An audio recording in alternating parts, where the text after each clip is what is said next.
कांग्रेस का हाथ थामने वाले इसलिए भी बर्बाद हो रहे हैं क्योंकि आज कांग्रेस वो कांग्रेस नहीं है।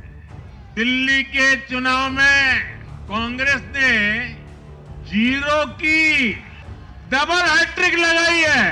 कांग्रेस पर देश बिल्कुल भरोसा करने के लिए तैयार नहीं है कि जो भी कांग्रेस का हाथ एक बार थामता है उसका बंटा धार होना तय हो जाता है। 5 साल तक हिंदू बनने की कोशिश की, मंदिरों में जाना, मालाएं पहनना, पूजा करना, भांति भांति की कोशिश की। उनको लगा ये करेंगे तो बीजेपी की वोट बैंक में हम सेंध मार करके कुछ ले आएंगे। आज जनता ने फिर एक बार कांग्रेस को कड़ा संदेश दिया है। दिल्ली के चुनाव में कांग्रेस ने जीरो की डबल हैट्रिक लगाई है। देश की राजधानी में देश की सबसे पुरानी पार्टी का लगातार दिल्ली में 6 बार से खाता नहीं खुल रहा है और ये लोग खुद को पराजय का गोल्ड मेडल देते फिर रहे हैं।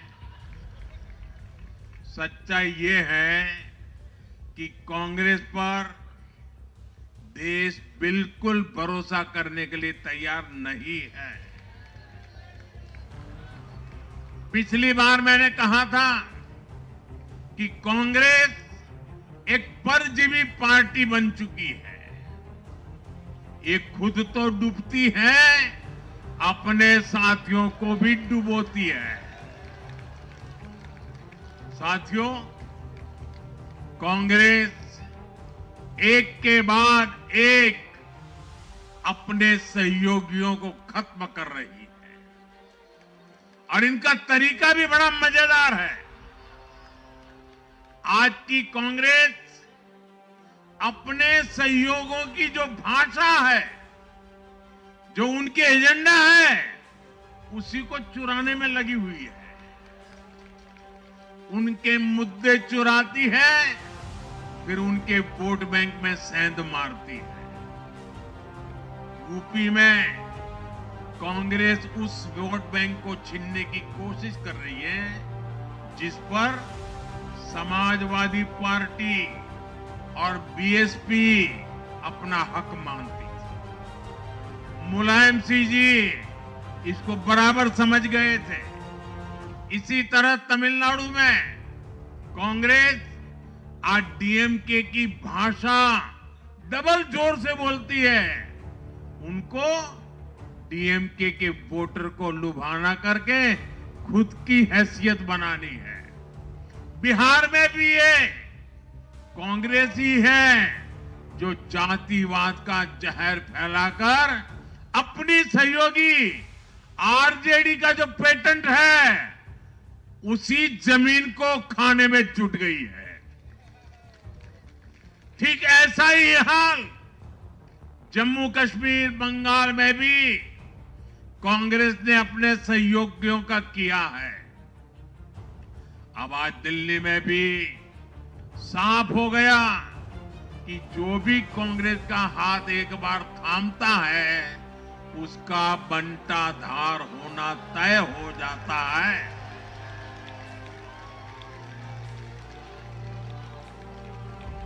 और जो राजनीति का अध्ययन करते हैं उनके लिए मैं आज एक काम छोड़ देता हूं। देखिए, इन्होंने 2014 के बाद 5 साल तक ये कोशिश की, हिंदू बनने की कोशिश की।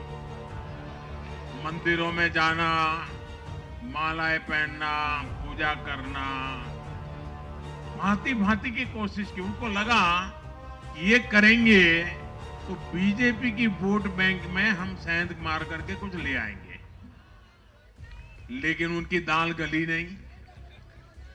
तो आपने देखा होगा पिछले कुछ वर्षों से उन्होंने वो रास्ता बंद कर दिया।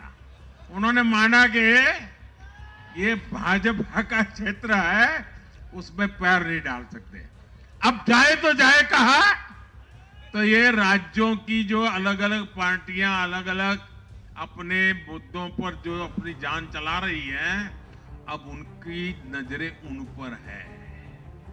और इसलिए, और वो भी समझ गए होंगे, बोलते नहीं होंगे, समझ गए होंगे कि ये उनको ही खा रहे हैं। साथियों, इंडी गठबंधन के दल अब कांग्रेस का ये कैरेक्टर समझने लगे हैं। इंडी वालों को ये एहसास हो रहा है कि जिस वोट बैंक को उन्होंने कांग्रेस से छीना है, अब कांग्रेस उसे वापस पाने में जुटी है।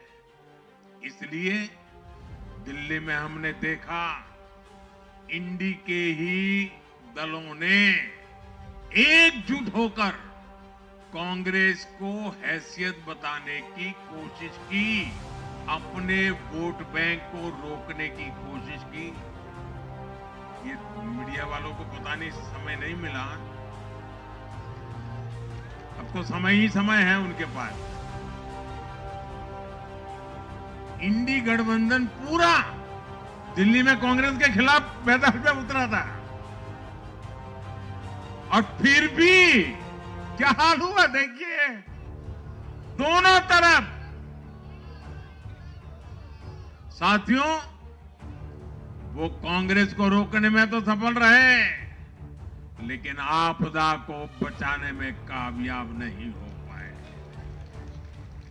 साथियों, कांग्रेस का हाथ थामने वाले इसलिए भी बर्बाद हो रहे हैं क्योंकि आज कांग्रेस वो कांग्रेस नहीं है जो आजादी के आंदोलन के समय थी, जो आजादी के बाद कुछ दशकों तक थी। आज वो कांग्रेस नहीं है। आज कांग्रेस देश हित की नहीं, अर्बन नक्सलियों की राजनीति कर रही है।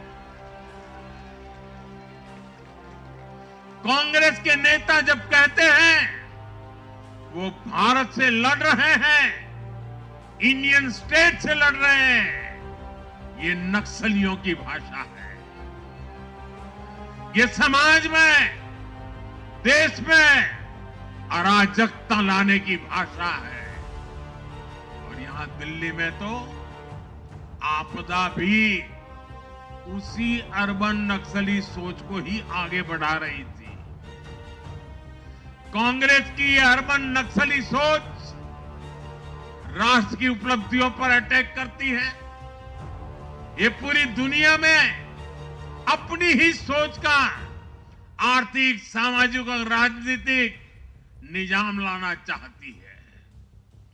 जब ये कांग्रेस में अर्बन नक्सलियों का डीएनए घुस गया है, तब ये कांग्रेस हर कदम पर बर्बाद हो रही है।